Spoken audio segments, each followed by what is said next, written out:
오늘은 구글, 아마존, 애플과 같은 글로벌 혁신적인 기업들의 문제 해결법으로 주목받고 있는 디자인 싱킹에 대해 배워보도록 하겠습니다.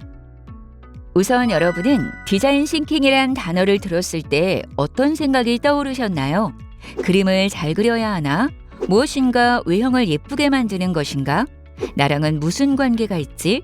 이런 생각을 하셨나요?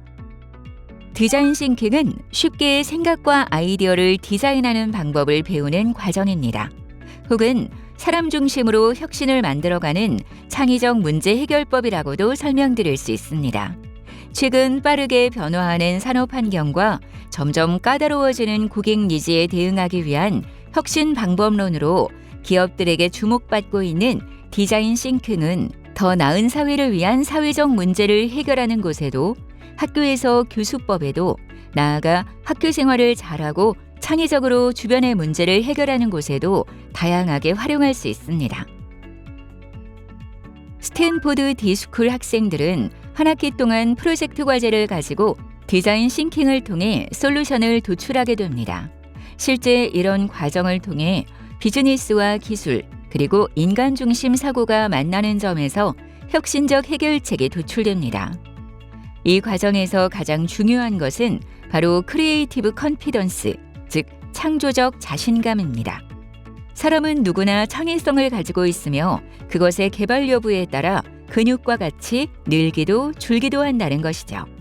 사람이 창조적 사고를 할 수 있다는 자신감을 가질 때 보다 좋은 아이디어가 나올 수 있음은 많은 학자들의 연구를 통해 증명이 되었습니다.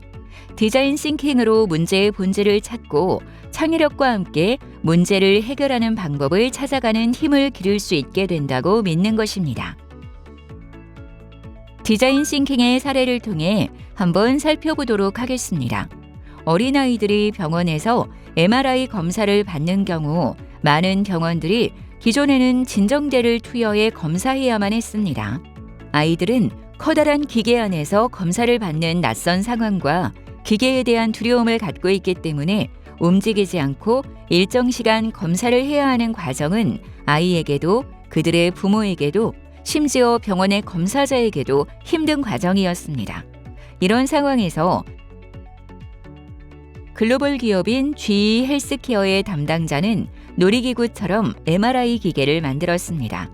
바로 MRI 어드벤처 시리즈입니다. 마치 거대한 우주선처럼 혹은 해적선처럼 MRI 기계를 디자인하자 아이들은 모험을 즐기면서 무사히 검사를 마칠 수 있었던 것입니다.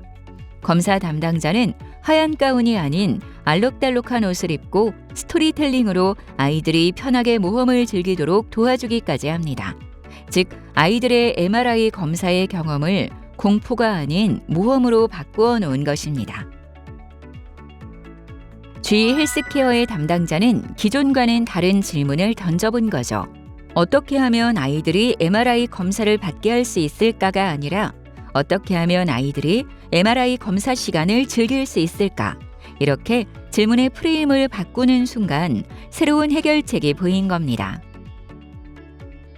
앞 사례에서 알 수 있듯이 디자인 싱킹은 창의적으로 문제를 해결하고 세상을 바꾸는 발명이라고 정의할 수 있습니다.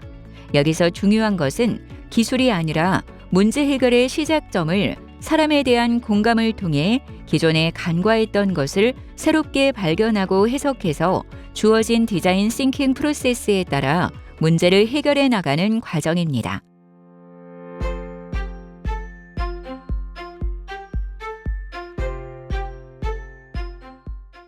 그렇다면 디자인 싱킹은 어떠한 프로세스로 문제 해결을 할까요? 디자인 싱킹 프로세스는 4단계로도 혹은 5단계로도 설명되는데요. 오늘은 앞서 소개해드린 스탠포드 디스쿨의 방법론으로 배워보도록 하겠습니다. 디자인 싱킹 5단계는 공감하기, 문제 정의하기, 아이디어 도출하기, 프로토타입 만들기, 테스트 혹은 검증하기입니다. 공감과 문제 정의는 문제를 찾는 단계, 즉 프로블럼 파인딩에 해당하고 아이디어 도출, 프로토타입과 테스트는 문제를 해결하는 단계, 즉 프로블럼 솔빙의 단계에 해당된다고 할 수 있습니다. 디자인 싱킹의 각 단계는 반드시 특정 순서대로만 진행하는 것이 아니어서 필요에 의해 반복되거나 전 단계로 돌아갈 수 있다는 것을 기억하시기 바랍니다. 첫 번째, 공감하기에 대해 알아보겠습니다. 공감은 사람, 고객, 사용자들의 숨겨진 니즈와 페인 포인트를 찾는 과정이자 공감을 통해 얻은 통찰을 기반으로 혁신적인 해결안을 도출할 수 있는 출발점이 되는 과정입니다. 공감은 문제를 공급자가 아니라 문제의 당사자의 눈으로 바라보는 것입니다. 즉, 공급자의 눈은 문제를 표면적으로 진단하고 공급자 관점의 해결책을 내는 것이라면 공감의 눈은 당사자의 입장이 되어 직접 그 문제 안으로 들어가는 것입니다. 기술은 뛰어나지만 시장에서 실패했던 기업의 제품들, 국민의 지지를 받지 못하는 정책들은 바로 이 대상에 대한 공감 없이 공급자 관점에서 만들어진 대표적인 것들이라 할 수 있습니다. 공감을 잘하는 방법은 관찰과 체험, 그리고 인터뷰를 활용하는 것입니다. 우리는 이러한 방법을 통해 사용자 입장에서 상황을 바라보고 사용자 중심으로 더욱 깊이 공감할 수 있게 됩니다. 무엇보다 공감을 잘하려면 마음가짐도 중요한데요. 당연하다 생각하지 말고 의문을 갖고 관찰하는 것이 중요합니다. 영국을 대표하는 혁신기업 다이슨은 먼지 봉투 없는 청소기, 날개 없는 선풍기 등으로 유명합니다. 다이슨이 혁신적인 제품을 만들 수 있었던 여러 요인 중에 하나가 바로 호기심과 질문입니다. 창업자 제임스 다이슨은 항상 당연한 것일수록 의문을 가졌던 것입니다. 왜 선풍기는 항상 날개가 있어야 하지? 질문하며 해결하고자 하는 문제 중심으로 바라보면서 지속적으로 시도를 통해 사용자들에게 사랑받는 좋은 제품들을 개발할 수 있었던 것입니다. 세계적인 디자인 혁신 기업 아이디오는 오랄비를 위해 5에서 8세용 어린이 칫솔을 디자인했는데요. 기존 제품들은 아이들이 손이 작은 것을 고려해 당연히 손잡이도 얇고 작은 칫솔을 만들어 판매했습니다. 그러나 실제 아이들의 양치질하는 행동을 관찰하면서 새로운 발견을 했는데요.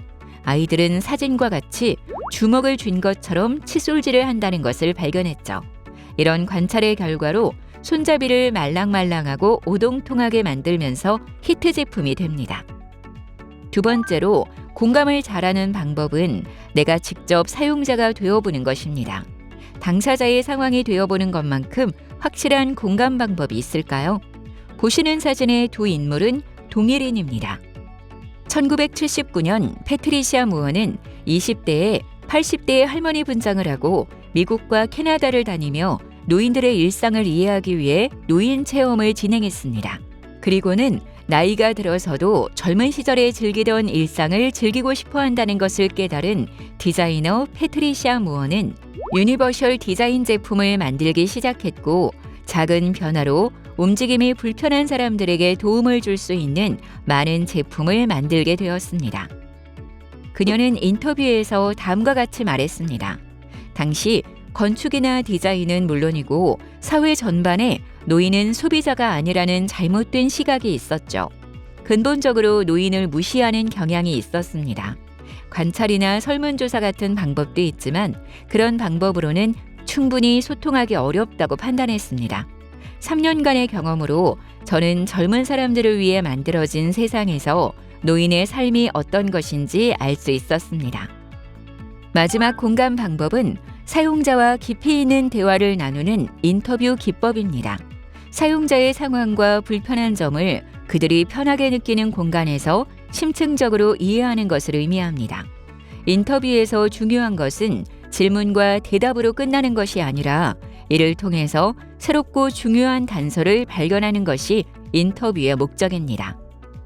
인터뷰 전에 먼저 인터뷰를 통해 파악하고자 하는 내용을 질문으로 먼저 준비해야 합니다. 인터뷰 시행 시에는 당신은 뭐뭐에 대해 어떻게 생각하십니까? 최근에 뭐에 대한 경험을 이야기해 주세요처럼 오픈형 질문을 하면서 고객의 경험을 묻는 방법이 바람직합니다. 보시는 사진은 실제 학생들과 문제 해결이 필요한 현장을 방문해 공감 활동을 했던 당시의 모습입니다. 재래시장의 상인들과 고객을 대상으로 한 인터뷰였습니다.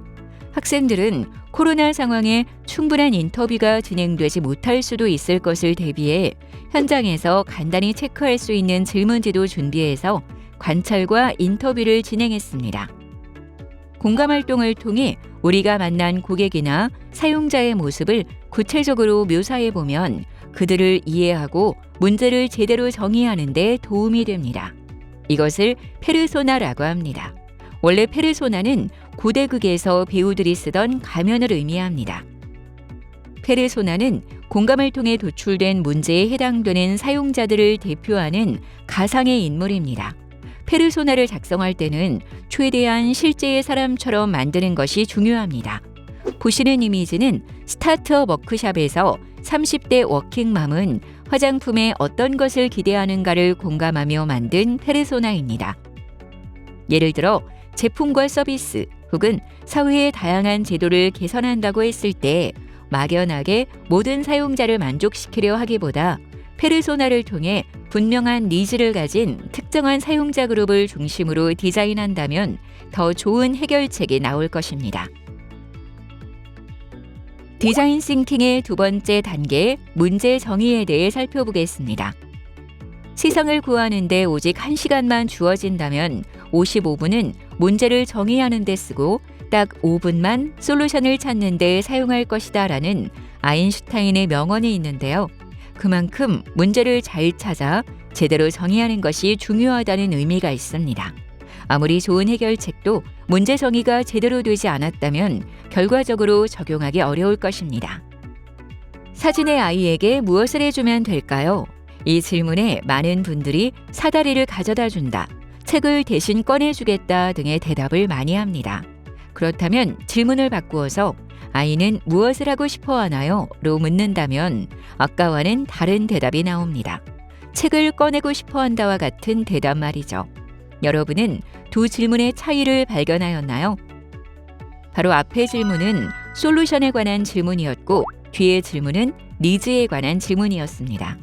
문제 정의 단계에선 성급히 해결책을 만드는 것이 아니라 사람들에게 문제를 일으킨 상황부터 고객 관점에서 새롭게 파악하고 문제를 정의하여야 한다는 것을 명심하시기 바랍니다. 세 번째 단계는 앞서 정의된 문제를 해결할 아이디어를 도출해보는 과정입니다. 즉, 사용자의 니즈나 핵심 문제를 해결하는 다양한 창의적인 솔루션 아이디어를 도출하는 과정입니다. 이 과정에 팀 단위 혹은 외부 사람들도 참여하는 워크숍으로도 진행할 수 있습니다. 처음부터 좋은 아이디어를 내는 것은 쉽지 않습니다. 우선은 확산 사고를 통해 아이디어의 양을 늘리는 것이 중요합니다.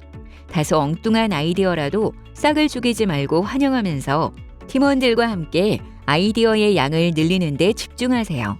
아이디어를 먼저 판단하려 하지 마세요. 많은 수의 아이디어가 나왔다면 이제는 아이디어를 선정하시면 됩니다. 바로 수렴적 사고 과정인데요. 투표하기, 내부의 선정 기준으로 평가해보기 등 다양한 방법이 있습니다. 아이디어를 낼 때는 화면에서 보시는 것처럼 글과 그림으로 표현하는 것을 권장합니다. 아이디어를 시각적으로 표현하면 이해도 빨라지고 공감대 형성도 용이하기 때문입니다.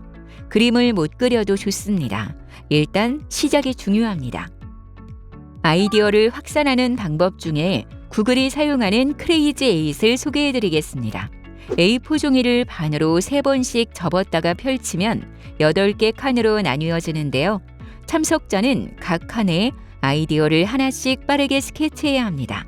즉 8분 동안 8개의 아이디어를 만들어내는 것인데요. 1분이 지나면 무조건 다음 칸으로 넘어가야 하고 시간이 종료되면 펜을 놓습니다. 정해진 시간 동안 비판 없이 다양하고 창의적인 아이디어를 쏟아내게 하는 것이 목적이라고 합니다. 디자인 싱킹의 네 번째 단계는 프로토타입입니다.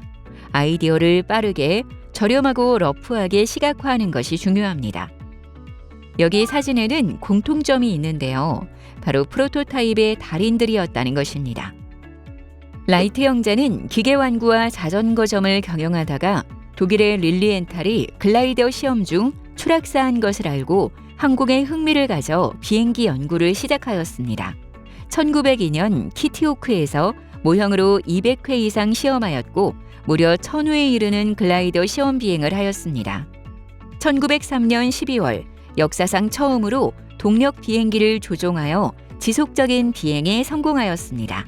자본이 넉넉치 않았던 그들은 조금씩 문제점을 개선해가면서 결국에 비행에 성공하게 된 것입니다.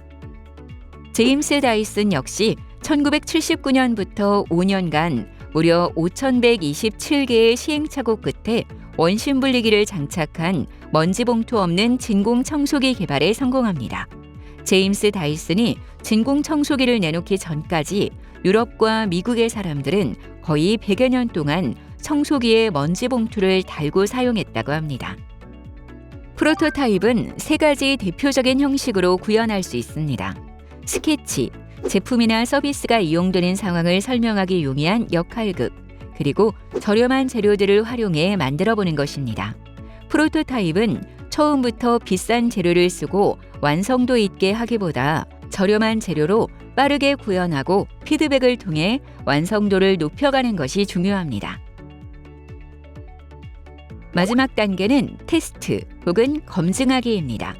테스트는 만들어진 프로토타입을 가지고 아이디어가 현실에서 적용 가능한지를 확인하는 과정입니다. 보시는 장면은 프로토타입을 가지고 검증하는 테스트 장면입니다.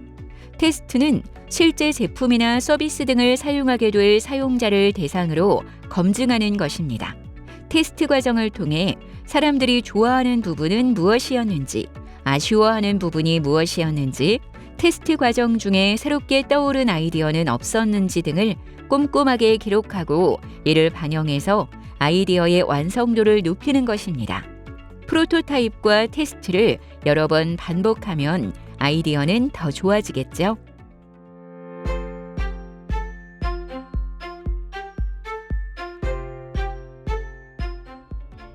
우리는 디자인 싱킹을 통해 실패로부터 배우는 경험을 하실 수 있습니다. 디자인 싱킹은 빠른 시도와 다양한 실패 경험을 통해 결과적으로 실패 비용을 최소화하면서 혁신적인 해결책을 찾아가는 과정입니다. 그런데 우리는 어떠한가요? 사실 우리는 실패를 하는 것을 매우 두려워합니다. 시험에서 한번 실패하면 대학을 못 가고 좋은 회사에 가지 못하기 때문에 인생의 낙오자가 된다고 생각합니다. 하지만 디자인 싱킹을 통해 창의적 아이디어를 내기 위해서는 실패를 두려워하지 말고 더 나아가서는 실패를 통해서 배울 수 있는 마인드가 필요합니다. 디자인 싱킹은 혁신적 제품과 서비스 개발, 그리고 지역사회 문제 해결, 공공정책 개발 등에도 적극적으로 활용되고 있습니다. 무엇보다 디자인 싱킹은 공감을 기반으로 한 인간 중심의 창의적인 문제 해결 방법이란 점에서 개인의 삶을 변화시키고 협업과 커뮤니케이션 역량을 개선시키는 데도 유효합니다. 학교 생활에서 나와 직접적인 이해관계가 있는 다양한 팀 프로젝트, 다양한 경진대회에 참가하고 나아가 창업에도 활용할 수 있습니다. 또 좀 더 좋은 사회를 만들기 위해 사회적인 문제 해결을 하는 데도 사용할 수 있습니다. 어떤 문제이든 대상자를 공감하는 태도와 관점으로 시작하신다면 분명히 지금보다는 더 좋은 결과를 얻으실 수 있을 것입니다. 자, 이제 함께 디자인 싱킹을 시작해 볼까요?